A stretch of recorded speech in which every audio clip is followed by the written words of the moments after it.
আসসালামু আলাইকুম মালিক। মালিক, আমার সামনে বিসিএস এর পরীক্ষা। মালিক, আমি এই কাজ ছেড়ে মালিক বাড়ি যাব। মালিক, আমি সারাদিন কাজ করছি। 2 টাকা পড়ালেখা করার দরকার নাই, তুই যত কিছু করতে পারবি না। বলে বল লাগে তাহলে তোর কি হবে? না না মালিক, আমি বাড়ি যাব। মালিক, আমি বাড়িতে হবে না, কাজ কর। ওই শালা তো চলে যেতে পারে, একটু ভাই ভালো করে দিল। এই সব কাজ করি কিন্তু বাড়িতে যাবি, নাহলে কিন্তু খাওয়া দাওয়া কোনো কিছু হবে না, টাকাও দিতে পাবেন। ঠিক আছে তো? जिस्म है तो क्या है, ये रूह का लिबास है, ये दर्द है तो क्या, ये इश्क की तलाश। আল্লাহ আল্লাহ, তুমি তো দেখছো আল্লাহ, আমি সারাদিন মাঠে কাজ করছি, তারপরে আমার মালিক বলছে যে একটু পড়াশোনা করতে দেবে না। আমি তো মনে করছি এবার বিসিএস এ পরীক্ষা দিই, ইনশাল্লাহ কিছু করব। আল্লাহ তো বিজ্ঞান করলে ইনশাল্লাহ কিছু হবে। কাজ করি, নাহলে আবার খাইতেও দিবে না।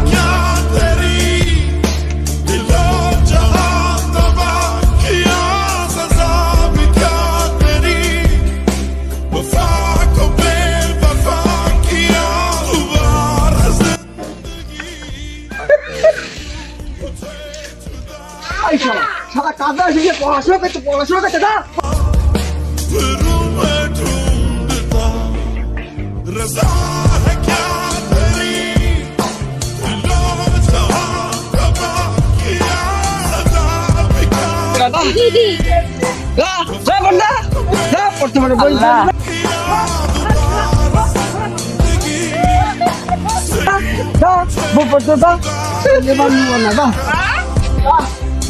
আল্লাহ আল্লাহ, তুমি তো দেখছো আল্লাহ, আমি একটা বড় হয়ে কিছু করার স্বপ্ন দেখছি আল্লাহ।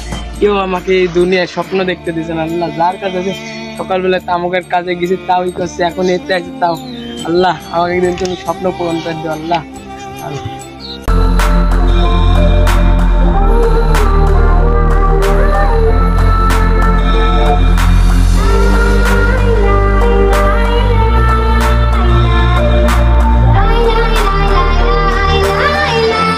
এই গ্রামে জোর জবরদস্তি করে কাজ করানো হচ্ছে, বিনা বেতনে শ্রমিকদের অনেক কষ্ট করাচ্ছে। ফোন দিল, যাই দেখে আসি তো কে কাজ করাচ্ছে।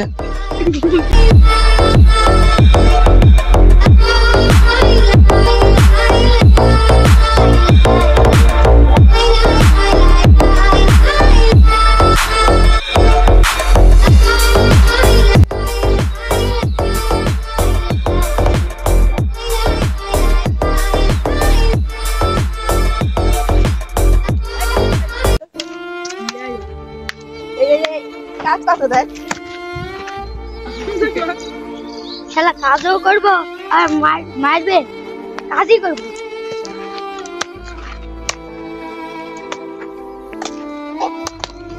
ভালো লাগে কাজ করতে।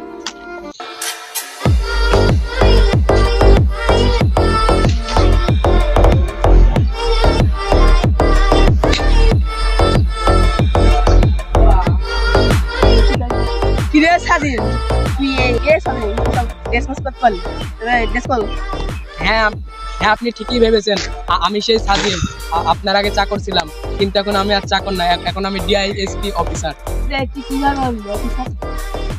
হ্যাঁ, আপনি ঠিকই ভেবেছেন, আমি চাকরি পেয়েছি। আপনি আমাকে পড়াশোনা করতে মানা করছিলেন, কিন্তু এখন ঠিকই আমি পড়াশোনা করে চাকরিটা পেয়েছি। আপনি আমাকে আগে যেভাবে মারতেন বা অত্যাচার করে কাজ করাতেন, আমি খবর পেয়েছি এই শ্রমিকদেরকে আপনি কাজ করাচ্ছেন অনেক কষ্ট করে। আপনার নামে 302 ধারা অনুযায়ী থানায় জেল হয়েছে, আপনাকে থানায় নিয়ে যেতে এসেছে। আসুন। আমার ভুল হয়েছে, এবার মাফ করে দেন। আপনাকে মাফ করা যাবে না।